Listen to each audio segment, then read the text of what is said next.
Let's talk about kind of the international kind of economic situations that are occurring, right? So you've got obviously Turkey, right? You've got Iran, you've got Venezuela, Zimbabwe.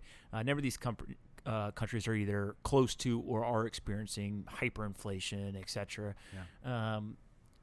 Is there any time previously that you can think of where there was, I don't want to say it's widespread because it's still just a handful of countries and they're kind of the usual suspects type thing, but where economic situations or chaos to some degree internationally really drove a change in investor interest in certain asset classes in the U.S.?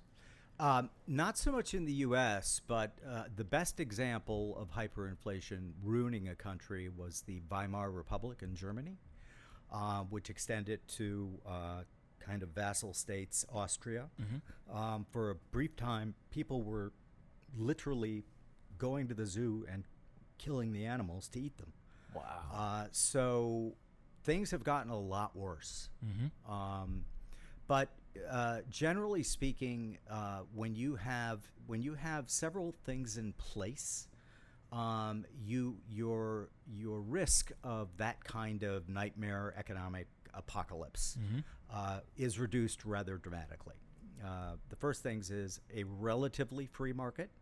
The United States likes to say we're a free market. We're not a free market society. We are a regulated, in many instances, capture by corporations of the political system, but still relatively free. Definitely compared to counterparts. Exactly. Right. Yeah, right. So we're the cleanest shirt in the pile of dirty laundry.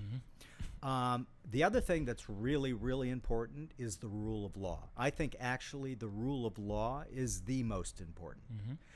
When you can adjudicate your disputes through a well set up and well respected and believed in system, that goes a really, really long way towards keeping all those boogeymen of hyperinflation and everything out of the picture. So it's not a surprise that when you see those kinds of economic events, and they're devastating, and I don't want to sound at all flip, these people are really, really suffering. And so but there's a script for not having that. There's kind of a script for having it too. Of course. And the script for not having it is not democratic, not free institutions, no rule of law. And whenever you see a country that adheres to those what I would call that toxic brew, the chances of that kind of thing happening are much, much higher. But keep in mind, there's nobody in Venezuela buying anything other than in U.S. dollars. And that has remained very, very stable there. So if you're crazy and want to, use their currency, well, good luck. Get your wheelbarrows out. Yep. But again, markets are fascinating things because what they do is they find a way. And it's like, so just a brief digression, I tend to have a political outlook that is very different than most people. I'm what I would say kind of a libertarian. And I think of things like drug laws. I think drug laws are insane.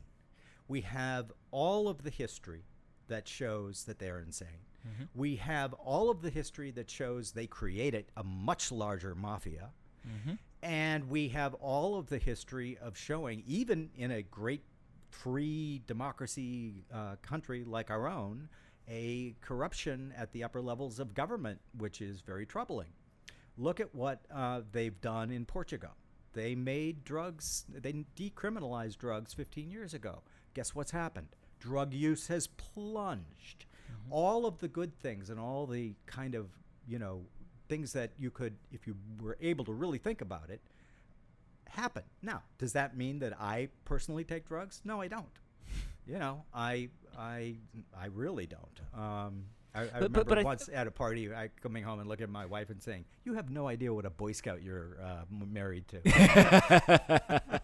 but I think that this is really interesting, right? Because it is, I think most people want to do what they're told they're not allowed to do. Oh, right? absolutely. There's an element of that, and so this work that you've done on the human psychology and how they interact with economic markets and stuff is really interesting, because I think also, somebody recently told me, they said, I think there's a saying that, basically when people can print money, they will. Oh, yeah. Right. Sure. And so I think that, when you look at these, kind of hyperinflation countries, literally there's no checks and balances. And so there's usually one person who's kind of in charge of everything, and they print money. Yes, they do. And what else is interesting is, I know, and I can't disclose because it's kind of like I could tell you, but I'd have to kill you. When we changed our currency completely, there was a reason for that. Mm-hmm. Some very bad people had treasury plates. Mm-hmm. And so in a advanced democracy like the United States, done. I mean, that happened overnight, making those old plates absolutely worthless. Mm-hmm. So when you have a very high functioning democracy with institutions that have been around for a long, long time, those types of things don't generally happen. And the other thing that I always tell people, and I usually get non-Wall Street people just laughing in my face, and it is, people do not really understand that Wall Street is entirely based on trust. Get DK'd. You know what DK means? Don't know, right? If you get DK'd in a trade, you're probably never, ever going to trade with that guy or woman again, ever.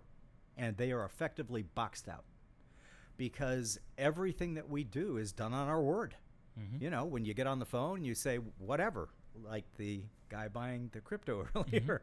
He wasn't on the phone, but if his counterparty couldn't trust him, well, the markets would collapse. So I think that the United States obviously has probably one of the best functioning market systems. Some in Europe, especially interestingly enough, the former Eastern European states like Estonia, etc., they have set up some really cool stuff. And like flat tax rates, you can do it all by computer, because they had the opportunity to, right? And that's the other thing that I'm a big believer in. Legacy can be a problem, right? So if you're a monster company and all of your software is circa 1985, getting rid of that and updating it to 2018 is a Herculean effort. And so you definitely, I think you and your team are in a position that's interesting, because you don't have to deal with any of those situations, and you can kind of have best of class right away.